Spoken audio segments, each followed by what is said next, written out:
सुप्रभात विद्यार्थियों आप सबका स्वागत है आपके अपने YouTube channel Hindi classes NCERT and RBSE for मेधावी कौशिक।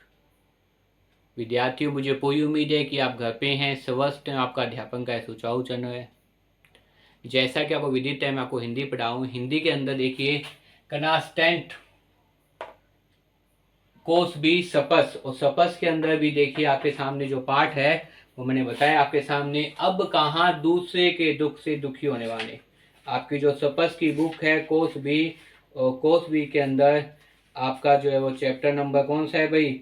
चैप्टर नंबर है आपके सामने 6 नंबर चैप्टर। चैप्टर नंबर कौन सा है विद्यार्थियों? 6 नंबर चैप्टर। अब कहाँ दूसरे के दुख से दुखी होने वाले। निंदा फांचे लिखा है। बहुत ही अच्छा पाठ जो मैं पढ़ाऊंगा विद्यार्थियों। और वास्तव में जो समय है इसमें दूसरों के दुख से कोई दुखी नहीं होता। हंसते हैं उस पे कि देख वो दुखी है, वो कमजोर है, वो परेशान है, मुसीबत में है, संकट में है। पहले क्या होता था विद्यार्थियों की, जब कोई परिवार में कोई एक सदस्य दुखी होता था, संकट में मुसीबत में, तो परिवार के बाकी सदस्य उसके साथ खड़े होते थे, कोई बात नहीं हम है। आजकल क्या है, आजकल हंसते हैं उस पर। अब उसकी देख बेचारे किसी नौकरी नहीं है तो नौकरी नहीं है, किसी के कोई वो दुख है, कोई मकान नहीं है, कोई भवन नहीं है, गरीब है, पैसे नहीं है, तो उस पर हंसते हैं, देख वो गरीब है। तो आजकल वास्तव में देखा जाए विद्यार्थियों तो ये पाठ बताता है कि अब कहाँ दूसरों के दुख से दुखी होने वाले। पहले होते थे, अब नहीं होते। वर्तमान समय के अंदर तो लोग उस पर हंसते हैं, उसका उपहास उड़ाते हैं, मजाक उड़ाते हैं, परिवार वाले लोग भी हंसते हैं उस पर। तो ये वास्तव में हकीकत है। इसलिए विद्यार्थियों आज ये पाठ शुरू कर रहे हैं, अब कहाँ दूसरे के दुख से दुखी होने वाले। विद्यार्थियों अगर मेरे द्वारा बनाई वीडियो को पसंद आती है तो इसे ज़्यादा लाइक कीजिए, कमेंट कीजिए, शेयर कीजिए विद्यार्थियों।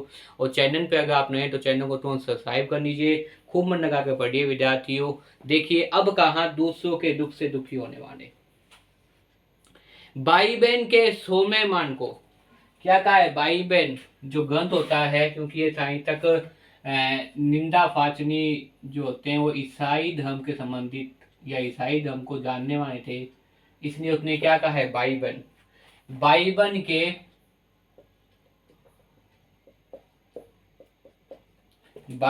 के सोनोमैन जिन्हें क्या कहा था? बाइबल के सोनोमैन जिन्हें क्या कहा था? कुरान में सुलेमान कहा जाता है। किसमें भाई? कुरान में क्या कहा जाता है भाई? यस, कुरान में क्या कहा जाता है? सुलेमान कहा जाता है। एक ही बात है, एक ही बात है, दोनों की एक ही बात है, एक ही विचारधारा है दोनों की। कि देखिए पाठ के शुरुआत में बताया गया है बाइबल के सोनों में जिन्हें कुरान में सुलेमान कहा गया है, ईसा से 1000 वर्ष पूर्व। कब से भाई?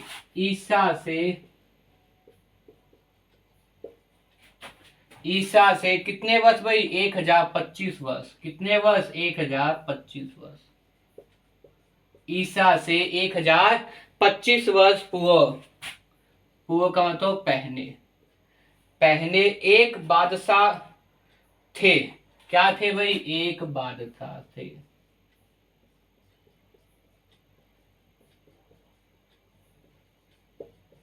कौन? ये जो है बाइबल कह दीजिए, बाइबल के सोलेमान कह दीजिए, कुरान के सुलेमान कह दीजिए। वो कब? ईसा से 1025 वर्ष पूर्व। ईसा से 1025 वर्ष पूर्व एक बादशाह से। ईसा से 1025 वर्ष पूर्व क्या थे भाई? एक बादशाह से। ईसा से 1025 वर्ष पूर्व क्या थे भाई? एक बादशाह से। एक बादशाह कहा गया है, वह केवल मानव जाति के राजा नहीं थे अपितु छोटे बड़े पशु पक्षी के भी हाकिम थे। मतलब सभी जीव जंतुओं पे अधिकार था, मानवों पे भी था और जीव जंतुओं पे था। वह केवल मानव जाति के राजा नहीं थे, सारे छोटे बड़े पशु पक्षी के भी हाकिम थे। वह इन सब की भाषा जानते थे। ये जो है व्यक्ति राजा वो क्या है? सबकी भाषा जानते थे, सबकी भाषा जानते थे।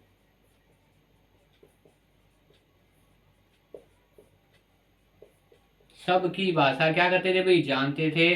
कौन? ये जो बादशाह था, और बादशाह का नाम क्या बताया मैंने? बाइबल के सोलेमान कह दीजिए या कुरान का सुनेमान, एक ही बात है भाई, एक ही नाम है। आप इस नाम में कंफ्यूजन मत लेना। चाहे तो आप क्या कह दीजिए, चाहे तो कह दीजिए भाई बहन के सोनेमन, क्या कह दीजिए, भाई बहन के सोनेमन, या कह दीजिए कुआन में सोनेमान, दोनों एक ही नाम है। और कब, ईसा से 1025 वर्ष पूर्व, कब, ईसा से 1025 वर्ष पूर्व क्या थे भाई, एक बादशाह थे। क्या थे, एक बादशाह थे और सबकी भाषा जानते थे। क्या थे भाई, एक बादशाह थे और सबकी भाषा को जानते थे, सबकी भाषा को समझते थे, पशु पक्षियों की भाषा को भी।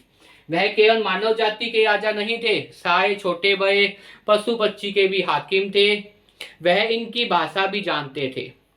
एक दफा सुलेमान अपने नस्कर के साथ एक रास्ते से गुजर रहे थे। रास्ते में कुछ चींटियों ने घोड़ों के टोपों की आवाज सुनी तो डर कर एक दूसरे कहा, आप जल्दी से अपने अपने बिन में चलो, फौज आ रही है।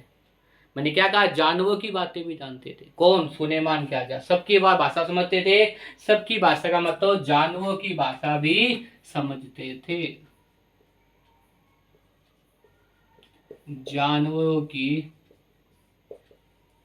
भाषा को भी, जानवरों की भाषा को भी समझते थे।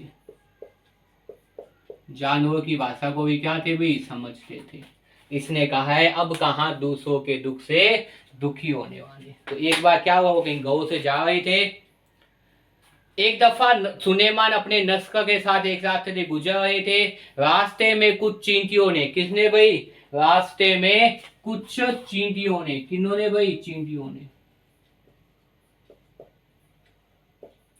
रास्ते में कुछ चींटियों ने, रास्ते में कुछ चींटियों ने, किन्होंने भाई, रास्ते में कुछ चींटियों ने घोड़ों की टोपों की आवाज सुनी। किसकी आवाज, घोड़ों के टोपों की आवाज सुनी तो डर कर एक दूसरे कहा, आप जल्दी से अपने अपने बिनों में चलो, फौज आ रही है। क्या कहा, आप जल्दी से अपने अपने बिन में चलो, फौज आ रही है। सुलेमान ने उनकी बातें सुनकर थोड़ी दूर पहुंच गए। सुलेमान, क्योंकि मतलब बताया था, सुलेमान जानवरों की भाषा समझते थे, पशु बच्चों की भाषा समझते थे, तो उसने सुन लिया। और सुलेमान उनकी बात सुनकर थोड़ी दूर पर उठ गए और चींटियों से बोले, घबराओ नहीं, सुलेमान को खुदा ने सबका खाना बनाया है। मैं किसी के लिए मुसीबत नहीं हूँ, सबके लिए मोहम्मद हूँ, मतलब पैगाम लेके आया हूँ, मोहब्बत का पैगाम लेके आया हूँ, इंसानियत का प्रेम लेके आया हूँ, प्रेम लेके आया हूँ, स्नेह लेके आया हूँ, भाईचारा लेके आया हूँ।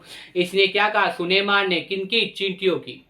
सुलेमान ने चींटियों की बात सुननी और सुलेमान उनकी बात सुनकर थोड़ी दूर पर रुक गए, थोड़ी दूर पर रुक गए और चींटियों ने क्या कहा, घबराओ नहीं। क्या कहा, घबराओ नहीं, सुलेमान को खुदा ने सबका खाना बनाकर भेजा है। सुलेमान को खुदा ने सबका खाना बनाया है। मैं किसी के लिए मुसीबत नहीं हूँ, सबके लिए मोहब्बत हूँ, सबके लिए क्या हूँ, मोहब्बत हूँ। चींटियों ने उनके लिए ईश्वर से दुआ की और सुलेमान अपनी मंजिल की ओर बढ़ गए। और सुलेमान कहाँ बढ़ गए भाई, अपनी मंजिल की ओर बढ़ गए। तो विद्यार्थियों, मैंने आगे बताया इस पाठ का नाम क्या है, अब कहां दूसरों के दुख से दुखी होने वाले। क्या नाम है, अब कहां दूसरों के दुख से दुखी होने वाले। लेखक कौन है, निंदा फैजी, कनास्टेंट कोस बी। सपस के अंदर 6 नंबर पाठ है, क्या, अब कहां दूसरों के दुख से दुखी होने वाले। पाठ के शुरुआत में लेखक ने बताया है कि बाइबल के सोनेमान कह दीजिए या कुरान में सुलेमान कह दीजिए। बाइबल के सोनेमान या कुरान में सोनेमान एक ही बात है। वो क्या है, ईसा से 1025 वर्ष पूर्व। कब, ईसा से 1025 वर्ष पूर्व पहले, ईसा से 1025 वर्ष पहले एक बादशाह थे। क्या थे, एक बादशाह थे धरती के अंदर। ऐसे बादशाह थे जो सबकी भाषा जानते थे, सबकी भाषा को सुनते थे, समझते थे, समझते। सबकी भाषा का मतलब क्या है, जानवरों की भाषा भी समझते थे। इसके बाद एक बार जा रहे थे तो चींटियों ने घोड़ों की आवाज सुनी और क्या कहा अपने साथियों से कि चलो घोड़ों, यहाँ पे क्या है, बादशाह की सेना आ रही है। ये बात किसने सुननी, सुलेमान ने सुननी। उसने कहा नहीं, मैं तो क्या हूँ, किसी को हानि नहीं पहुंचा, मैं सबकी बात सुनता हूँ, तुम आराम से चले जाओ। रुक गए, मैं उसके बाद घोड़ा लेके जाऊंगा। चिंटू ने क्या की, सुलेमान को दुआ किया, दुआ दी और कहा ऐसा राजा क्या है, ऐसा बादशाह होना चाहिए जो दूसरों की परेशानी को, दूसरों की मुसीबत को भी समझे। तो मुझे उम्मीद है विद्यार्थियों आपको पास समझ में आ गया होगा। आज मैंने आपके सामने बताया है कोर्स बी चैप्टर नंबर 6 अब कहाँ दूसरों के दुख से दुखी होने वाले, कनास टेंट निंजा फैंजी लिखा था। और इसमें एक पात्र का नाम है, वो क्या है, बाइबल के सुलेमान कह दीजिए या कुरान के सुलेमान। 1025 वर्ष पूर्व बादशाह थे, सबकी भाषा समझते थे। सबकी भाषा समझने का मतलब जानवर की भाषा भी समझते थे। तो मुझे उम्मीद है विद्यार्थियों आपको यहाँ तक के बात समझ में आ गया होगा। इससे आगे वाला पार्ट में अगली वीडियो में लेके आऊंगा विद्यार्थियों। तो विद्यार्थियों अगर मेरे द्वारा बनाई वीडियो को पसंद आ रही है तो इसे ज़्यादा लाइक कीजिए, कमेंट कीजिए, शेयर कीजिए विद्यार्थियों। और चैनल पे अगर आप नए हैं तो चैनल को तुरंत सब्सक्राइब कर लीजिए। खूब मन लगा कर पढ़िए, बार बार वीडियो को देखिए और याद करने का प्रयास कीजिए, क्योंकि आपको पता है पढ़ाने का एकमात्र उद्देश्य ये है कि आपको साथ साथ में याद हो। तो बार बार वीडियो देखिए।